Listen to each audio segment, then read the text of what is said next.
प्रायोजक हैं रोजगार डेवलपर्स। नमस्कार, स्वागत है आपका न्यूज बुलेटिन में। मैं हूं आपके साथ सुहानी बहुगुणा।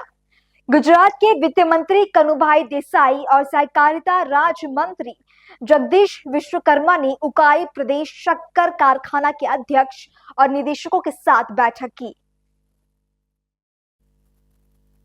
बैठक में चीनी मिलों की प्रगति से संबंधित मुद्दों पर चर्चा की गई और किसानों को अच्छे दाम कैसे मिले, उनकी खेती में सुधार कैसे हो, गन्ने की बेहतर फसल कैसे हो, साथ ही चीनी मिल के उप उत्पादों को कैसे बढ़ावा मिले, इस पर भी विस्तार से चर्चा की गई। समीक्षा बैठक से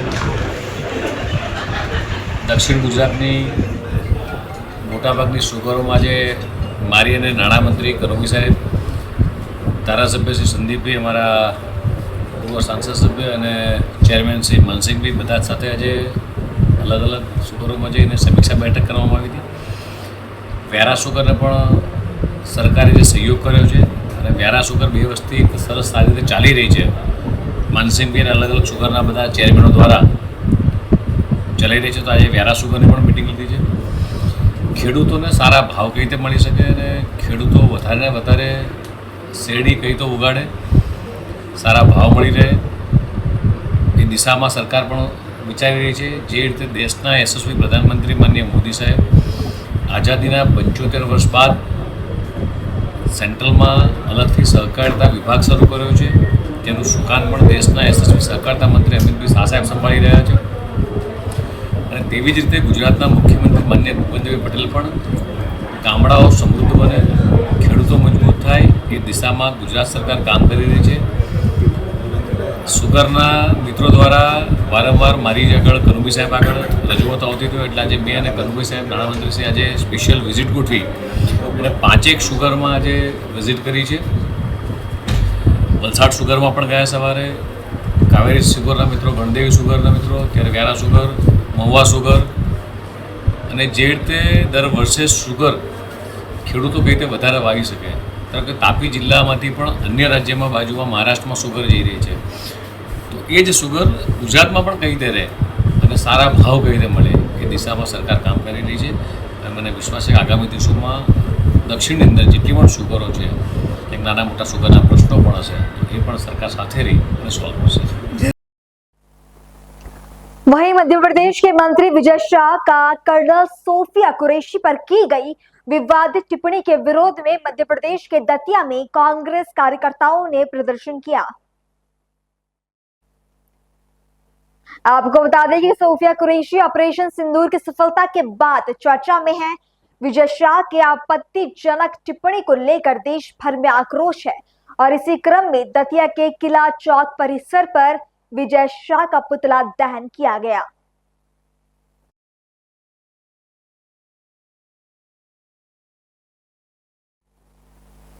खबर झारखंड के हजारीबाग से, जहां पुलिस प्रताड़ना का एक गंभीर मामला सामने आया, जिसमें पगार ओपी थाना प्रभारी पर झूठा मुकदमा दर्ज कर यूपीएससी की तैयारी कर रहे छात्र को जेल भेजने का आरोप लगा है। थाना में एक मामला हुआ है। मामला पुलिस एट्रोसिटी से संबंधित है। एक व्यक्ति चंद साहु जी और इनका पूरा परिवार, इनका घर जो है वहाँ एनटीपीसी के द्वारा तोड़ दिया गया था। उस पर हम लोग नहीं है कि गलत तोड़ा कि सही तोड़ा। ये एफआईआर लेकर के गए थाना में। उस समय थाना में कोई था नहीं, तो इन्होंने ऑनलाइन एफआईआर कर दिया। और ऑनलाइन एफआईआर जब हो गया तो उसकी कॉपी जब वहाँ देने के लिए गए तो थानेदार के द्वारा बदसलूकी किया गया, बदतमीजी किया गया। तो ये लोग वहाँ से बातचीत दोनों के बीच में हुआ होगा, इससे कोई डिनायल नहीं है कि बातचीत ही हुआ। जब ये लोग घर आ गए तो बाद में इनके बेटे को अरेस्ट करके लोग ले गए। ये जो बच्चा है ये यूपीएससी का एग्ज़ाम दे रहा है, और आप उस पर अगर क्रिमिनल केस कर दिया जाए तो आप समझ सकते हो उसका करियर जो है सब मोटो समाप्त होगा।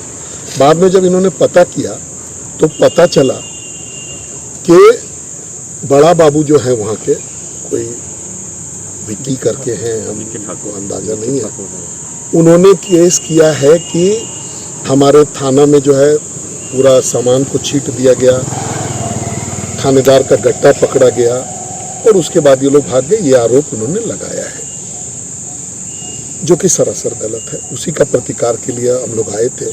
अब यहाँ ये प्रश्न उठता है, हजारीबाग के जो सीनियर पुलिस के पदाधिकारी हैं, एसपी हैं, डीआईजी है, उनसे ऊपर के जितने लोग हैं, कि कोई ऐसा थानेदार जो कि एक सामान्य आदमी, एक सामान्य कृषक आदमी जो है और उसका परिवार जाता है, उसका पूरा थाना छीट देता है और उस थानेदार का गट्टा पकड़ लेता है, क्या वो पुलिस में रहने के लायक है क्या? सबसे बड़ा प्रश्न ये। और उसके बाद वो चला भी जाता है। अगर उसको वहीं गिरफ्तार कर लिया जाता तभी बात होती कि भाई हमारे थाना में कोई आया मारपीट, आज हमारे घर पर भी आएगा कोई मारपीट अगर करने के लिए आएगा तो हम लोग उसको पकड़ेंगे।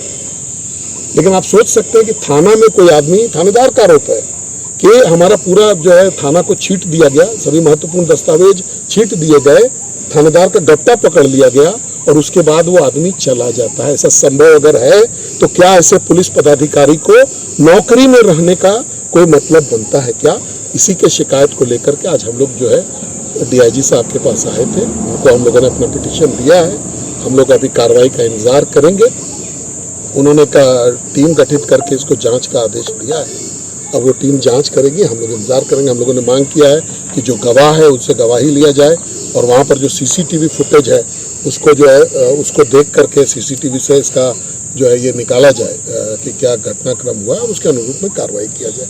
हम लोग इंतजार करेंगे डीआईजी साहब के रिवर्सल का और उसके बाद आगे का जो है कदम उठाएंगे। लेकिन तो यहाँ पर कंप्लेन करना पड़ा है, आपके साथ क्या करना पड़ा? ऐसा है कि एनटीपीसी के द्वारा और बीजीआर कंपनी के द्वारा मेरा मकान बना हुआ था, आवासीय मकान, उसको तोड़ दिया गया 9 तारीख 9/5/25 को। और हम लोग वो आवेदन लेकर थाना, हमारा बेटा गया, छोटा बेटा से कर दिया, ऑनलाइन का नंबर आ गया।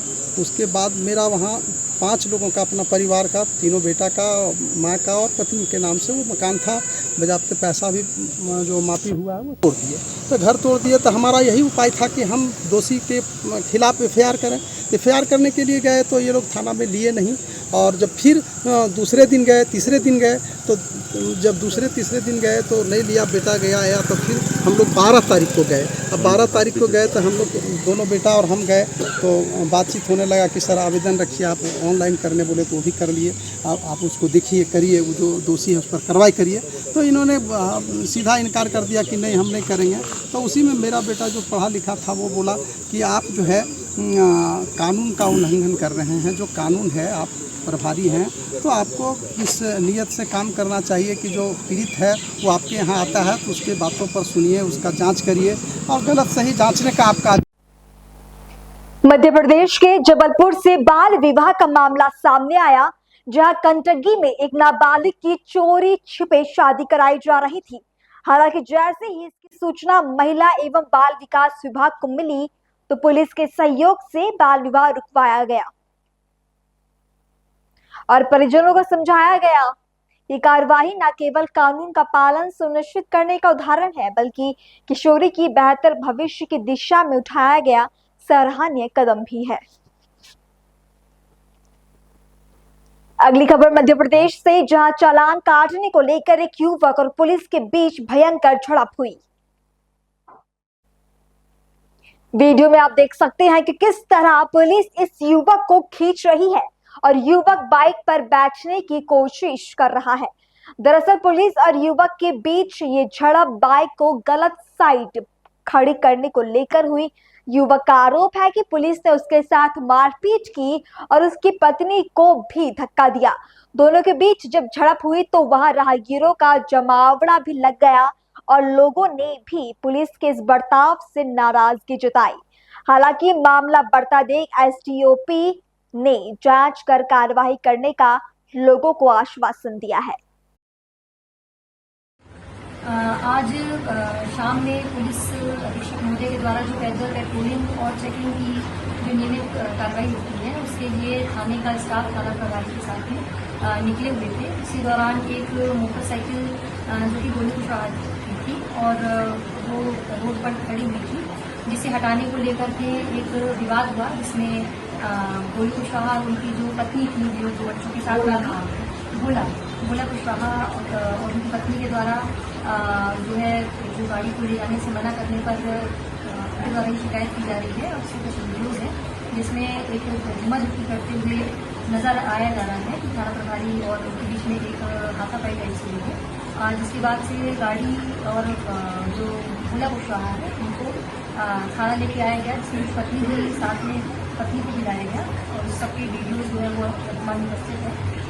इस पर से आसपास के जो आम नागरिक हैं और तो कुछ जो राजनीतिक पार्टी के लोग हैं, इनके द्वारा आकर के इसका विरोध किया गया कि पुलिस के द्वारा महिला के साथ हत्या की गई है और एक चलानी कार्रवाई के नाम पर एक मारपिटाई जैसी स्थिति निर्मित की गई है, जिसकी जांच हेतु मैं यहाँ एसडीओ के द्वारा उपस्थित आई हूँ और महिला से उनकी शिकायत की जा रही है और उस पर जो भी वीडियोज उपस्थित हैं थाने के कैमरे वगैरह दिखा करके अग्रिम नजर।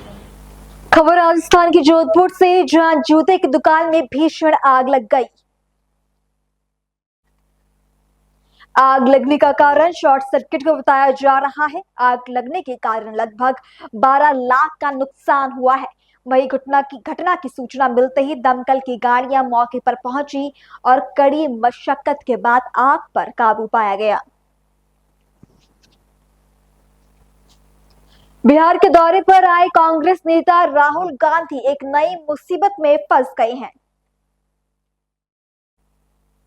दरभंगा में राहुल गांधी सहित 20 लोगों पर 2 एफआईआर दर्ज की गई है। उनका दौरा समाप्त होने के बाद कुछ ही घंटों के बाद उनके खिलाफ ये एफआईआर दर्ज हुई है। जानकारी के मुताबिक एफआईआर दरभंगा के लहरिया सराय थाने में दर्ज की गई है। राहुल गांधी के अंबेडकर छात्रावास में बिना अनुमति के कार्यक्रम करने को लेकर एफआईआर उनके खिलाफ दर्ज की गई। सर बताइए, आज निषेधाज्ञा का उल्लंघन हुआ था राहुल गांधी आज क्या हुआ कानूनी एक्शन?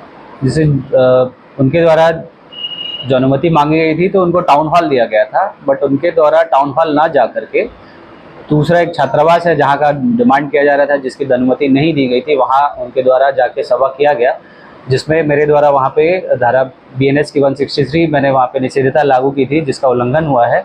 तो उसके उल्लंघन के आलोक में वहाँ पे जो मैजिस्ट्रेट प्रतिनियुक्त थे उस छात्रावास को देखने के लिए उनके द्वारा एफआईआर दर्ज कराया गया है और दूसरा एफआईआर दर्ज कराया गया है जिला कल्याण पदाधिकारी के द्वारा, क्योंकि वो कल्याण छात्रावास है और बिना अनुमति के उस छात्रावास में प्रोग्राम किया गया और सभा किया गया है। कौन लोग नामजद लगभग 20 लोग हैं और अज्ञात कम से कम 100 लोग हैं। उसमें अपने माननीय लोकसभा सांसद राहुल गांधी जी हैं, आपको यहाँ के MLC हैं, MLA भी हैं और कुछ प्रेसिडेंट भी हैं कांग्रेस के। क्या लगता है सर, जो उन्होंने किया वो एक तरह से उस थाने वाला काम था, कानून हाथ में लेने जैसे उनको और उनके पार्टी के लोगों को कम्प्लीटली ब्रीफ किया गया था कि आपको टाउन हॉल दिया गया है, कल ही बता दिया गया था, उसका ऑर्डर भी निकला था, उन्होंने ही आवेदन भी दिया था कि हमें टाउन हॉल अलॉट किया जाए, जो कि टाउन हॉल उनको अलॉट किया गया था। उसके बावजूद भी पता नहीं किन कारणों से वो टाउन हॉल नहीं जाके छात्रावास जाना चाह रहे थे, जो कि प्रतिबंधित था, क्योंकि वो Z+ सिक्योरिटी भी हैं, तो हमें मैजिस्ट्रेट और पुलिस प्रतिनियुक्त करना होता है। तो अकॉर्डिंगली हम लोगों ने एयरफोर्स से अपना टाउन हॉल तक ले पुलिस और फोर्स मैजिस्ट्रेट प्रतिनियुक्त किया हुआ था, लेकिन वो इतर उसके चले गए जहाँ पे पुलिस प्रतिनियुक्ति नहीं थी और मैजिस्ट्रेट नहीं था। उनके साथ साथ बाकी लोगों के लिए भी ये चिंता की बात थी। आपसे लगातार साफ चल रहे थे, मैं उनसे लगातार यही कह रहा था कि सर उस स्थल पे BNS 163 लागू है, 200 मीटर की परिधि में ना जाए, नहीं तो फिर मजबूरन क्या है उस पर एफआईआर दर्ज कराना पड़ेगा। मेरे द्वारा उनको बार बार इसी चीज़ की बताई जा रहा था उनको कि सर वहाँ नहीं जाया जाए, आपका ये स्थल टाउन हॉल है, कार्यक्रम वहाँ जाके किया जाए। पहली नजर में क्या लगता है सर, क्यों आखिर उन्होंने इस तरह से कानून का उल्लंघन किया है? मकसद क्या उनके? ये मैं नहीं कह सकता। सर बताइए, आज जो राहुल गांधी आए थे और सभा किए जहाँ अनुमति नहीं थी, पुलिस क्या इसमें पूरी कार्रवाई की? जैसा आप लोग जान रहे हैं, जो प्रस्तावित और परमिटेड जगह थी वहाँ न जाकर कहीं और सभा की गई है। उसी के फलस्वरूप प्रखंड कल्याण पदाधिकारी जो मजिस्ट्रेट के रूप में तैनात थे, उन्होंने 163 BNSS के उल्लंघन के लिए केस किया है और दूसरा केस किया गया है जिला कल्याण पदाधिकारी जी के द्वारा। उन्होंने किया है कि अम्बेडकर छात्रावास में जहाँ परमिशन नहीं दिया गया था वहाँ जबरदस्ती घुसकर कार्यक्रमों को संपादित कराना है। किन लोग किया गया था? लगभग 20 लोग नामित हैं और 20 से 25 अज्ञात हैं। कौन लोग?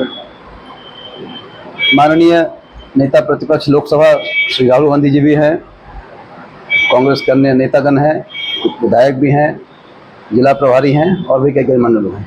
क्या क्या हो सकता है जो उसकी धाराएं हैं ये उसके अंदर? एफआईआर में जो सुसंगत धाराएं हैं उनके अंतर्गत जो कार्रवाई की जानी है की जाएगी। बैलून सेक्शन है, नॉन बैलून सेक्शन। और देश भर में भारतीय जनता पार्टी का तिरंगा यात्रा अभियान चल रहा है। ये यात्रा 13 मई से 23 मई तक देश भर में चलेगा। 10 दिन चलने वाली इस राष्ट्रीय व्यापी यात्रा का मकसद हाल ही में सफल रहे ऑपरेशन सिंदूर की उपलब्धियों को हर नागरिक तक पहुंचाना है। इसी सिलसिले में कर्नाटक में भी तिरंगा रैली निकाली गई। ಭಾರತ ಈ ಒಂದು ಭಯೋತ್ಪಾದನೆಯ ವಿರುದ್ಧವಾಗಿ ವಿಶೇಷವಾಗಿ ಪಹಲ್ಗಾಮ್ ಘಟನೆಯ ನಂತರ ಒಂದು ದೊಡ್ಡದಾದಂಥ ಪ್ರತಿಕ್ರಿಯೆ, ಬಲವಾದ ಪ್ರತಿಕ್ರಿಯೆ, ಮರಿಲಿಕ್ಕಾಗಲಾರದಂಥ ಒಂದು ಪ್ರತಿಕ್ರಿಯೆಯನ್ನು ಪಾಕಿಸ್ತಾನಕ್ಕೆ ಕೊಟ್ಟಿದೆ. ಅದರಲ್ಲಿ ನಮ್ಮ ಸೈನ್ಯದ ದೃಢತೆ, ಧೈರ್ಯ ಮತ್ತು ಬಲಿದಾನಕ್ಕೆ ಸಿದ್ಧವಾದಂಥ ಮನಸ್ಥಿತಿ, ಸುಪ್ರೀಂ ಸ್ಯಾಕ್ರಿಫೈಸ್, ಎಲ್ಲ ತ್ಯಾಗಕ್ಕೂ ಆಗಿರುವಂಥ ಒಂದು ಬದ್ಧತೆ, ಇದರ ಕಾರಣದಿಂದ ಅತ್ಯಂತ ಯಶಸ್ವಿಯಾಗಿ ಪಹಲ್ಗಾಮ್ದಲ್ಲಿ ಏನು ಘಟನೆ ನಡೆದಿತ್ತು ಮತ್ತು ಅದಕ್ಕಿಂತ ಮೊದಲು ಕೆಲವು ಸಣ್ಣ ಪುಟ್ಟ ಘಟನೆಗಳು ನಡೆದಿದ್ದು, ಅದರ ವಿರುದ್ಧವಾಗಿ ಭಾರತ ಒಂದು ಪ್ರತಿಕ್ರಿಯೆ ಕೊಟ್ಟಿದೆ ಮತ್ತು ಭಾಳ ದೊಡ್ಡ ಪ್ರಮಾಣದಲ್ಲಿ ಪಾಕಿಸ್ತಾನದಲ್ಲಿದ್ದಂಥ ಟೆರರಿಸ್ಟ್ ಹೈಡೌಟ್ಗಳು ಅಂದರೆ ಭಯೋತ್ಪಾದಕರ ಅಡಗುತಾಣಗಳು, ಭಯೋತ್ಪಾದಕ ಟ್ರೈನಿಂಗ್ ಕ್ಯಾಂಪು, ಭಯೋತ್ಪಾದಕರ ವಸತಿ ಗೃಹಗಳು, ಇವುಗಳನ್ನೆಲ್ಲ ಅತ್ಯಂತ ಟಾರ್ಗೆಟೆಡ್ ಆಗಿ ನಮ್ಮ ಸೈನಿಕರು ನಾಶ ಮಾಡಿದ್ದಾರೆ. ಬಲವಾದ ಪೆಟ್ಟು ಪಾಕಿಸ್ತಾನಕ್ಕೆ ದೊಡ್ಡದಾಗಿದೆ. ಪಾಕಿಸ್ತಾನದ ಮೂಲಕವೇ ಈ ಟೆರರಿಸ್ಟ್ ಆ್ಯಕ್ಟ್ಗಳು ನಡೀತಾ ಇದ್ದುದು ಅನ್ನೋದು ಟೆರರಿಸ್ಟ್ಗಳು ಸತ್ತಾಗ, ಟೆರರಿಸ್ಟ್ಗಳ ನಮ್ಮ ದಾಳಿಯಲ್ಲಿ ಸತ್ತಾಗ ಅವರ ಅಂತ್ಯಕ್ರಿಯೆಗೆ, ಅಂತ್ಯ ಸಂಸ್ಕಾರಕ್ಕೆ ಸ್ವತಃ ಪಾಕಿಸ್ತಾನಿ ಮಿಲಿಟರಿ ಅಧಿಕಾರಿಗಳು, ಪಾಕಿಸ್ತಾನಿ ರಾಜಕೀಯ ನಾಯಕರು ಬಂದಿರೋದು ನೋಡಿದ್ರೆ ಯಾವ ರೀತಿ ಪಾಕಿಸ್ತಾನ ಮತ್ತು ಭಯೋತ್ಪಾದಕರು ಒಟ್ಟಿಗಿದ್ದಾರೆ ಅನ್ನೋದು ಭಾಳ ಸ್ಪಷ್ಟ ಆಗ್ತದೆ. ಹಾಗಾಗಿ ವಿಶ್ವದ ಬಹುತೇಕ ರಾಷ್ಟ್ರಗಳ ಬೆಂಬಲವನ್ನು ನಾವು, ನೈತಿಕ ಬೆಂಬಲವನ್ನು ಪಡೆದು ಪ್ರಥಮ ಬಾರಿಗೆ ಇದಕ್ಕಿಂತ ಭಾಳ ದೊಡ್ಡದಾದಂಥ ಘಟನೆಗಳು ನಡೆದಾಗೂ ಸಹಿತ ಈ ಹಿಂದೆ ಪ್ರತಿಕ್ರಿಯೆ ತೋರಿರಲಿಲ್ಲ. ಆದರೆ ರಾಜಕೀಯ ಇಚ್ಛಾಶಕ್ತಿ ಮತ್ತು ಸೈನ್ಯದ ಒಂದು ಧೈರ್ಯಶಾಲಿ ಪ್ರವೃತ್ತಿಯಿಂದ ಮತ್ತು ನಮ್ಮ ಪೂರಾ ಮಿಲಿಟರಿ ಪಡೆ, ಡಿಫೆನ್ಸ್ ಪಡೆ ಆಧುನಿಕರಣಗೊಂಡಂಥ ಪರಿಣಾಮವಾಗಿ मध्य प्रदेश के सागर जिले में मुख्यमंत्री कन्यादान योजना में नगर निगम आयुक्त लगातार फर्जीवाड़ा कर रही हैं और जिसके चलते सरकार के पैसों का दुरुपयोग किया जा रहा है। दरअसल 15 से 20 जोड़े बिल्कुल फर्जी हैं। आपको बता दें कि 6 महीने की गर्भवती महिला खुद का विवाह करवाने पहुंची और जब जांच पड़ताल की गई तो पता चला कि वो व्यक्ति पहले से ही उस महिला का पति था, जिसके बाद व्यक्ति ने जमकर बवाल मचाया।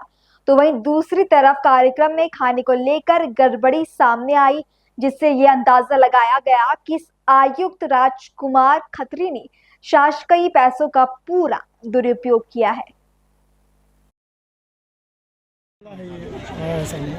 हाँ, वहाँ पे जो कन्यादान विवाह योजना के अंतर्गत जोड़े आए हैं उनमें हमारा रजिस्ट्रेशन काउंटर है जिसमें सभी लोगों का रजिस्ट्रेशन होता है। उसमें एक प्रकरण पाया गया है, दूल्हे का नाम है गोलू अहिरवार और दुल्हन का नाम है गेंदा अहिरवार। इनका जो परीक्षण करके पाया गया तो ये प्रेग्नेंट है और इनका स्पॉट पे ही परीक्षण हुआ है और इनके जो परिवार के हैं, इनका सल्कू अहिरवार, ग्राम बराज, पोस्ट बराज, बराज सागर, मध्य प्रदेश।